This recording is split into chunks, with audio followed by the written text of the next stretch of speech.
with that, we are coming to zero-knowledge proofs. How many of you have heard about zero-knowledge proof, or you know what's that? Okay, so we have few people. For those of you who have like zero idea what's that, I need one volunteer right now. So anyone here would like to help me? I will just show you a real example. Okay, so I will just come down to there. So could you just type in some message here on my phone and then just lock it once you do this? No, it can be some. I will just read it aloud after that, by the way, so just keep in mind it. It can be anything. You just lock the phone after that. Is it locked? Okay. So now, as you can see, this phone is locked. And I can prove it to you that I know the password to this phone without telling you the password. It is a very simplified example, but yeah, let's see. So just a second.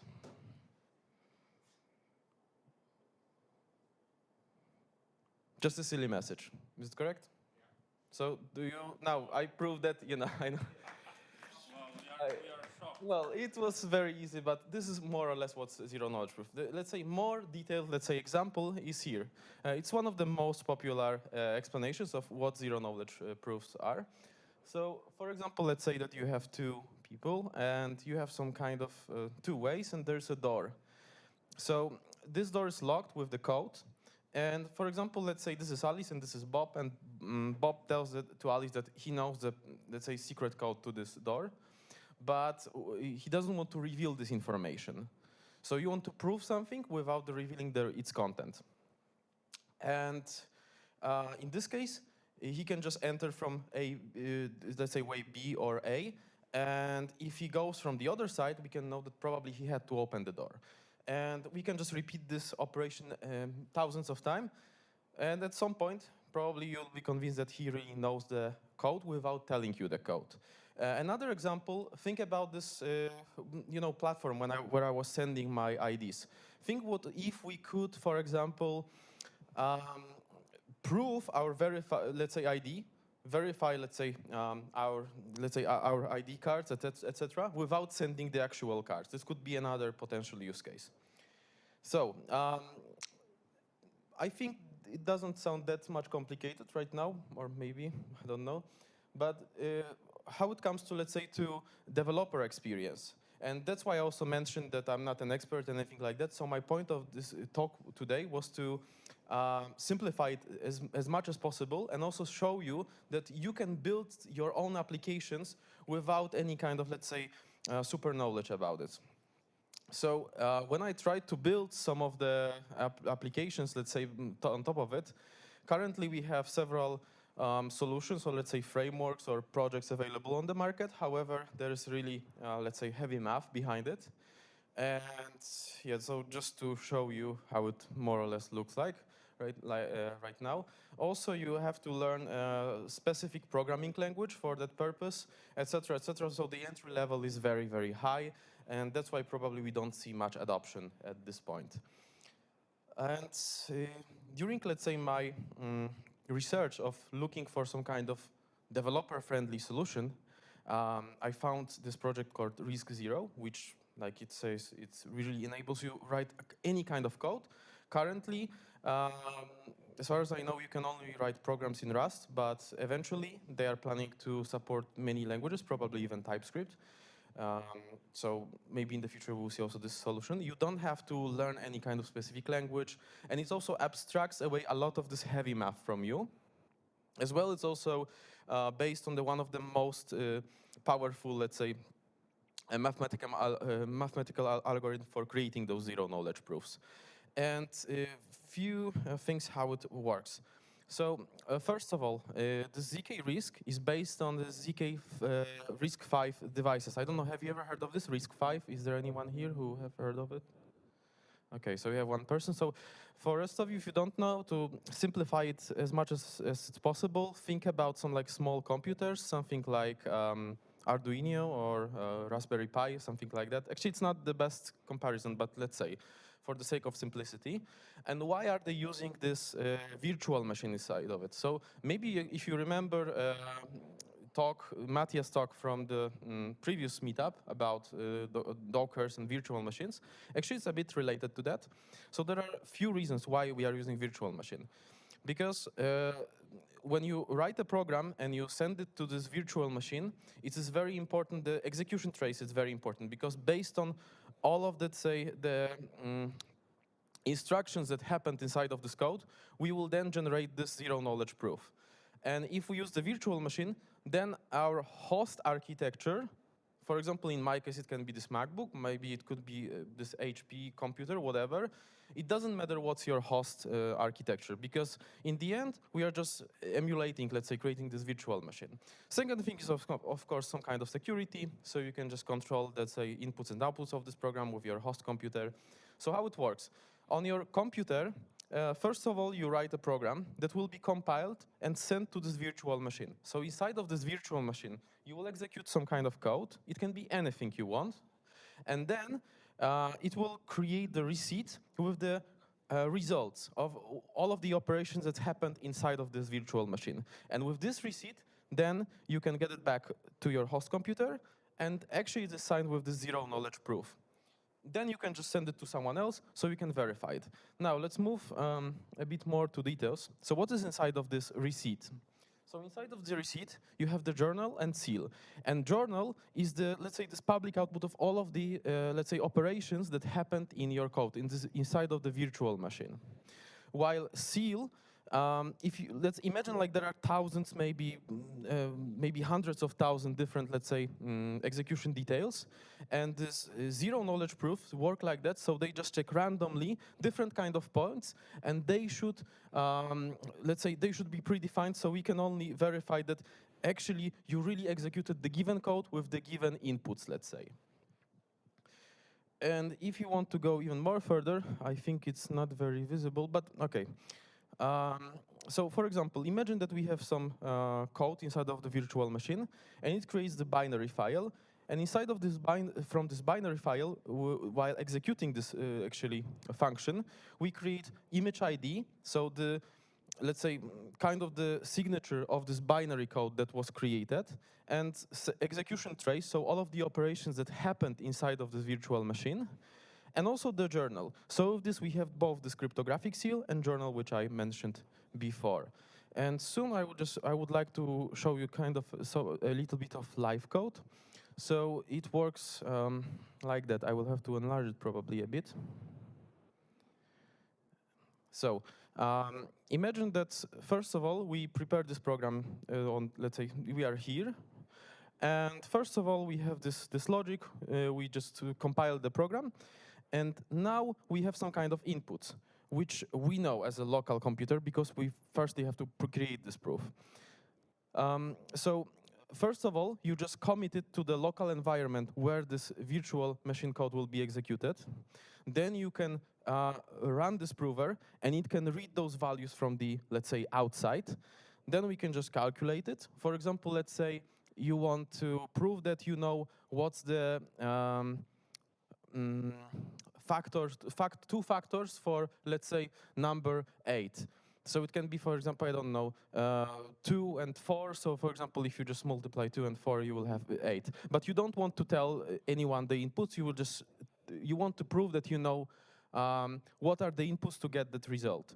So in this case, we will just send it. We will calculate it here inside of this virtual machine. And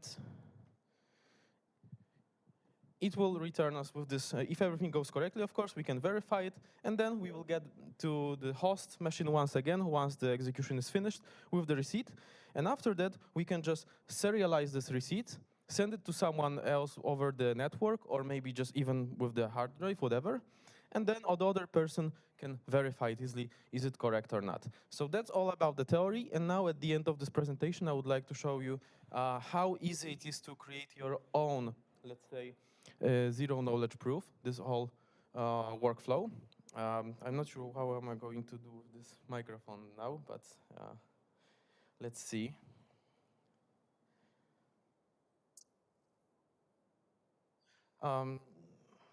Maybe.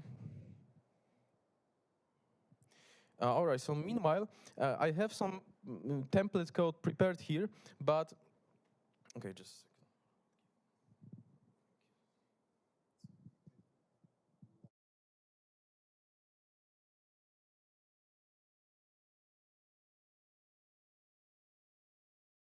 We use this technique, for example, to prove that we know what was our last year income without revealing this to somebody. Definitely. It actually this is one of the most popular examples even. Okay. Yeah, so definitely. I'm not going to show you this right now, but yeah.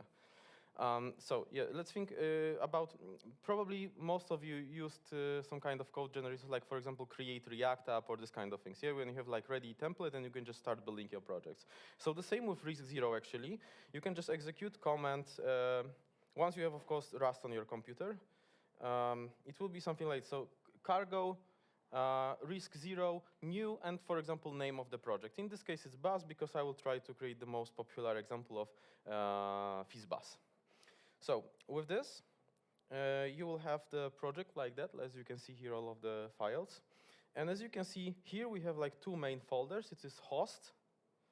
So actually, this is the place where you run this prover, which I actually mentioned before on this, let's say, architecture. And where here you also pass those secret inputs. It also generates the receipt, and later you can verify it. And inside of the methods, we have this guest. As you can see, this is this guest code. And here we have some kind of, let's say, ready file. So first of all, we will create a program which will, we will just give some kind of number, and without telling what number was that, we will just return either like FizzBus, Fizz, or bus. And based on that, you can just prove that you know the number that can output you, that is FizzBus, Fizz, or bus. So first of all, what we will need is we will get from this environment some kind of variable. So let's say that it can be, for example, unsigned integer number, a, let's say, and it can be unsigned integer 32 bits. And then we will just use the environment, and we will read it. By the way, it is a vector, so it's just like every next, let's say, item inside of it. However, we also need to import this library here, so we will just use like Risc zkvm guest. Could you show again? Where? Could you click don't show again? Okay, yes. Yes. So. Guest and environment. So now we can read this, this variable from the environment. And now let's create, let's say, response. It will be type of string. And let's just create an empty string for now. It probably won't be the best code you ever see, but just for the sake of simplicity. And now let's create a match. So let's have a tuple here. So we will just make two operations. So number 8, let's say modulo 3, and number a modulo 5. And then we will check some conditions. So if it's like 0 and 0, we can, I forgot about something. You also have to add mute in Rust to make it mutable. So we can just change this response to, let's say, fizz bus, and it will be string. And let's just copy paste this because we don't have that much time. So if it was something like that, if just the first number was 0, then we would just return fizz. If the second number was 0, then we would just return bus. And if none of them would be 0, then we would actually return the number itself. But for this case, let's say, call some function, that's all, empty function. And at the end, we can just commit it back to our host. So we just pass the reference to response. And that should be all. However, there's also one more thing. As you can see, the standard Rust library is optional here right now. But as we use the string here, I will just remove it. This will work, but just keep in mind that it may not work with everything. Here we will just add these features here. All right, so our guest code is ready. I didn't even change the name. That doesn't make any it doesn't make any difference right now. And now we just need to add few details in our prover code. So let's just create some kind of variable. Let's say it will be a type of on-site integer 32. Let's say it, for example, will be 3. And now, as you can see, we have this new prover instance. And before we run it here, between those two lines, we will have to commit this, let's say, variable so we can read it from the environment. So we can do something like prover that add this input as a slice. We will have to serialize it. So we will have to use method called toVector. And it will be this A. Also, Rust expects us to add some kind of error handling, so I will just create something like that. Oh, actually, it's in the wrong place, sorry. Expect, let's say, error. All right, should be as usual. It is on this kind of, okay, now it should be fine. And also, as you can see, I don't have this right now, so I will just have to import it. Just a second. We are almost done. We can run program very soon, I hope. So we'll use this ser, which is a serializing library. So we'll use toVector and from slice because we also want to read the result. And okay, as usual, there is some problem during the live demo. Probably I just did something like that. Okay, now it should be fine. And so now once we run this prover, we can just verify that we got the answer. Let's just print line, use the macro for printing line. And let's say that like, I know the number that is, and here we will just add this result we don't have yet. So one more thing, so let result, it will be type of string, as you can see here, for example. And let's just get it from slice. And in this case, it will be the reference to receipt and journal. Also, again, we have to add this expect for, let's say, error handling. Let's just add some basic error and result. Right. And with that, we should be able to run our prover. So once again, we're just passing this number 3. Let's see. So cargo run release, just that we have a bit smaller output. Let's have a look how long will it take.